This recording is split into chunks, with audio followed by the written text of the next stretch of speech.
Pope Francis has just released his new encyclical on the environment, Laudato Si. Here are the top 10 messages of the new encyclical.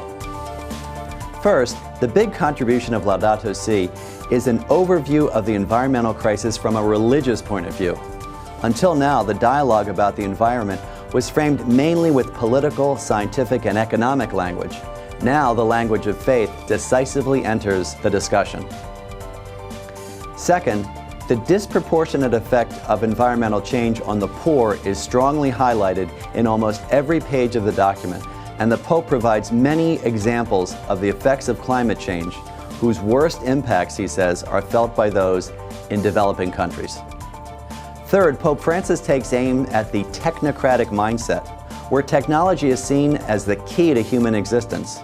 He critiques an unthinking reliance on market forces in which every technological advancement is embraced before thinking about how it will affect our world. Christian spirituality, by contrast, offers a growth marked by moderation and the capacity to be happy with little. Fourth, against those who argue that a papal encyclical on the environment has no real authority, Pope Francis explicitly states that Laudato Si is now added to the body of the Church's social teaching. It continues reflection on modern-day problems that began with Leo XIII encyclical Rerum Novarum on capital and labor in 1891.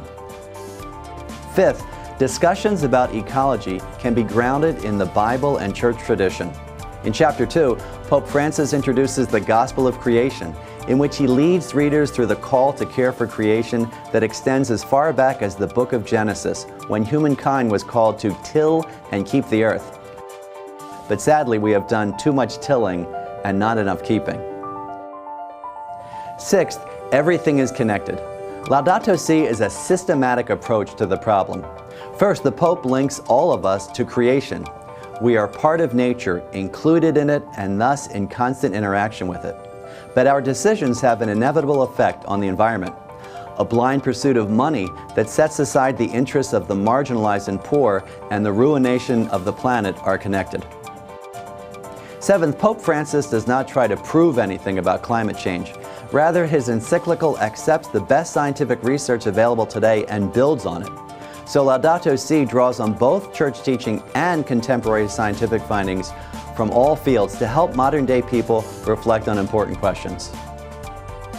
Eighth, Pope Francis critiques those who ignore the problems of climate change, and especially its effect on the poor.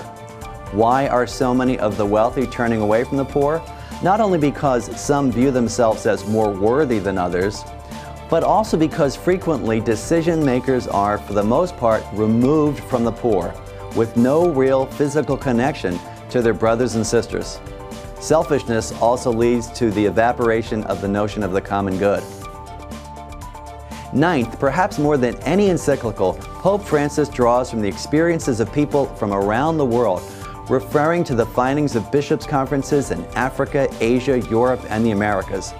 The Pope calls into dialogue and debate all people about our common home.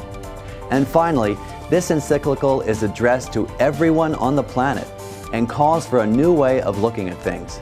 We face an urgent crisis when the earth has begun more and more to look like, in Pope Francis's vivid language, an immense pile of filth.